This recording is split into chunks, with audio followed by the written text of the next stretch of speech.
सस्ते वाले दाल मसाले स्वाद हुआ बेकार। MDH की हल्दी मिर्ची धनिया करे कमाल। ये रंग दे, ये खुशबू दे, ये तीखा, ये कम पड़े। क्या निराला MDH मसाला।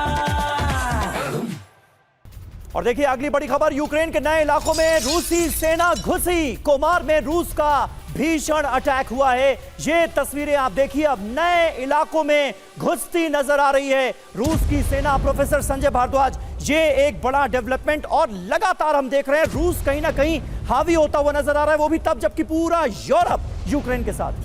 देखिए ये बात साफ साफ है, रूस ये बात समझ रहा है कि जो डिफेक्टो वॉरफेयर है वो बेसिकली रशिया और नाटो के बीच में है।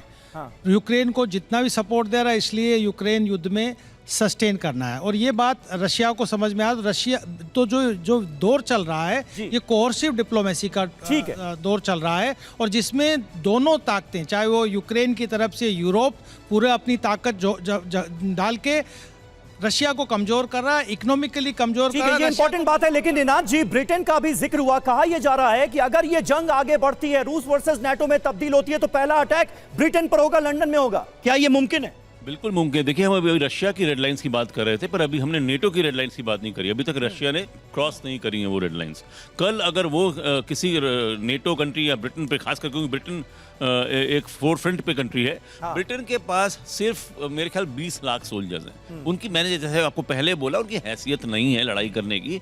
आपके पास मिसाइल्स हैं, स्टैंड ऑफ वेपन्स हैं, लेकिन 20 लाख सोल्जर्स से आप वर्ल्ड में आपका वजूद नहीं रहता है। तो ब्रिटेन फ्रंट एंड सेंटर रहेगा रशिया के टारगेट में। मेरे को लगता है कि सबसे पहले वो ब्रिटेन को ही टारगेट करेंगे अगर वो आता है तो। और ये हो सकता है, क्योंकि अगर इतना नुकसान रशिया को पहुंच रहा है तो एक बार वो वार्निंग दे सकते हैं। आपको भी ये लगता है कि ब्रिटेन पर पहला अटैक हो सकता है? सुरभि, हालांकि रूस ने अब गेरॉन 2 ड्रोन से हमले को अंजाम दिया। एक और बड़ी खबर आपको बता रहे हैं, जहां खार्किव में ही कई जगहों पर लगी आग की ये तस्वीरें भी सामने आई हैं। अलग अलग जगहों पर हो रहे हमलों के बीच लगातार रूस की उसी रणनीति का हम एक्सपर्ट्स के साथ जिक्र भी कर रहे हैं, लेकिन इस बीच एक और तस्वीर दिखाती है, और ये सुमी में रूस के भीषण अटैक को लेकर अगली बड़ी खबर है, जहां 5 सैनिक मारे गए हैं और 3 ATV भी तबाह हुए हैं। रूस के लिए रिकैप्चर करते हुए ये सुमी कितना ज्यादा इंपॉर्टेंट हो जाता है, और ऐसे में टेबल्स पर अपनी कंडीशंस पर बात रखते हुए ये एरियाज कितने इंपॉर्टेंट। सुमी को अगर वो पूरी तरह से कैप्चर कर लेता है तो उसका रूट कीव की तरह पूरा क्लियर हो जाता है, और वो रूट ही उसको खुलना था।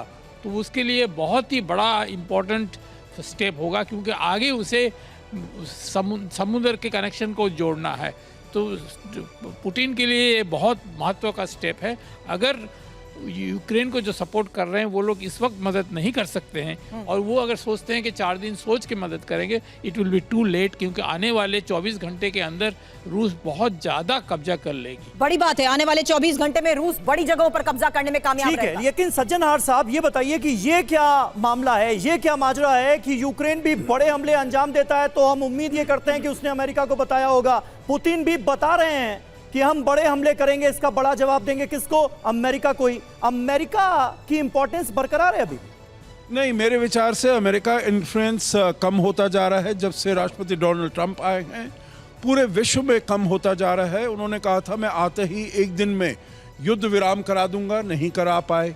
उन्होंने कहा था जो गाजा में और वहाँ पर हो रहा है इजराइल और हमास में, उसको मैं कर दूंगा। इसीलिए वो कहीं ना कहीं पूरी दुनिया में प्रयास कर रहे हैं, कहीं ना कहीं कुछ वो सफलतापूर्वक कर पाएं। इसीलिए बिना कुछ किए भारत पाकिस्तान में उन्होंने कह दिया जो हमने किया है। किया कुछ नहीं, परंतु कह दिया है।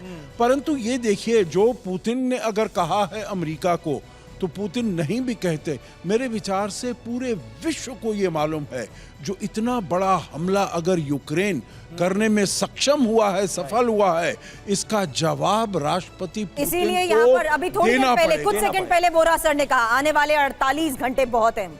क्या बेटिंग कर सकते हैं हम इसके बारे में? मेरा मानना है कि आने वाले 48 घंटे में वो जो सुमी लेना चाहता है और बाकी एरियाज वो ले लेगा। दूसरा एक बहुत जल्दी से बता देता हूँ, पिछले साल उसने रूसी भाषा में अपने लोगों से बात करते हुए कहा था we are at war, we are at war. आजकल कोई फॉर्मल डिक्लेरेशन ऑफ वॉर नहीं करता, वो पुराना जमाना चला गया। जंग होता है, that's it. But now he is not going to stop. आज देखेंगे, आज रात कुछ ही घंटों के बाद पता लगेगा कि सुमी के डिफेंसेस कोलैप्स कर रहे हैं and then he has achieved what he wants immediately. Long term उड़ा देगा, शॉर्ट टर्म मुझे ये चाहिए. सो इज द रीजन कि हम कह सकते हैं कि अब रूस उस एज तक पहुंच चुका है. समीर. बिल्कुल. और रूस यूक्रेन जंग का क्या डायमेंशन है, ये जो ओवरऑल पिक्चर 12 देशों के 12 राजदूत और 12 जानकार टीवी 9 भारतवर्ष के स्टूडियो में अभी अभी हमारे साथ शेयर कर रहे थे, बता रहे थे, ये अपने आप में बहुत इंपॉर्टेंट है. एक ब्रॉडर पर्सपेक्टिव इस जंग को लेकर हमें मिलता है. आप सभी का बहुत बहुत शुक्रिया अदा करना चाहेंगे हमारे साथ इस खास पेशकश का हिस्सा बनने के लिए, हमारे साथ जुड़ने के लिए. धन्यवाद आपका. सस्ते वाले दाल मसाले स्वाद हुआ बेकार. MDH की हल्दी मिर्ची धनिया करे कमाल. ये रंग दे, ये खुशबू दे, ये तीखा, ये कम पड़े. क्या निराला MDH मसाला.